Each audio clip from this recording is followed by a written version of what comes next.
భార్య, భర్త ఇద్దరూ రాత్రంతా గొడవపడి చివరికి అలసిపోయి పడుకున్నారు. ఉదయాన్నే లేచిన భర్త పాలు వేడి చేసి భార్యకి ఇచ్చాడు. భార్య: రాత్రి గొడవ పడినందుకు సారీ చెప్తూ ఇలా కాకా పడుతున్నారా? భర్త: ఎవరన్నారు? ఈరోజు నాగపంచమి కదా, అందుకే నా మీద పగబట్టిన పాముకు పాలు ఇస్తున్నాను. భార్య: ఏమండి, ఏం చేస్తున్నారు? భర్త: ఏం కళ్ళు దుబ్బాయా? ఉరేసుకుంటున్నాను. భార్య: వేసుకుంటే వేసుకోండి, పైకి పోయాక ఆ రంభ, ఊర్వశి, మేనకల చేత ముందు రాఖీ కట్టించుకోండి.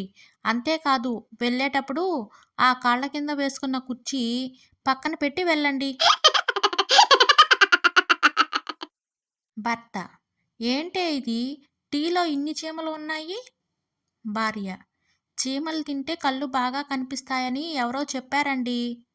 భర్త: ఇలాంటి మూఢనమ్మకాలు నీకు ఉన్నాయా?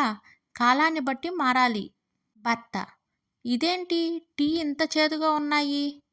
భార్య: మీరే కదా చీమలు ఉండకుండా తెమ్మన్నారు, అందుకే కాస్త చీమల మందు వేశాను.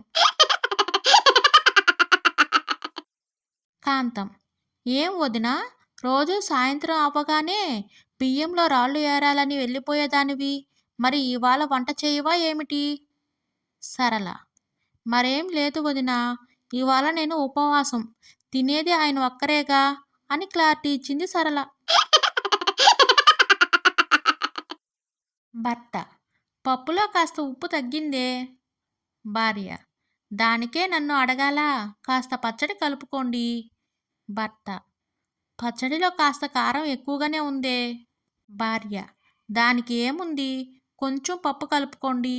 ఏంటో ఈ మనిషితో ఎలా వేగాలో ఏంటో అర్థం కావడం లేదు, అన్నీ నేనే చెప్పాలి.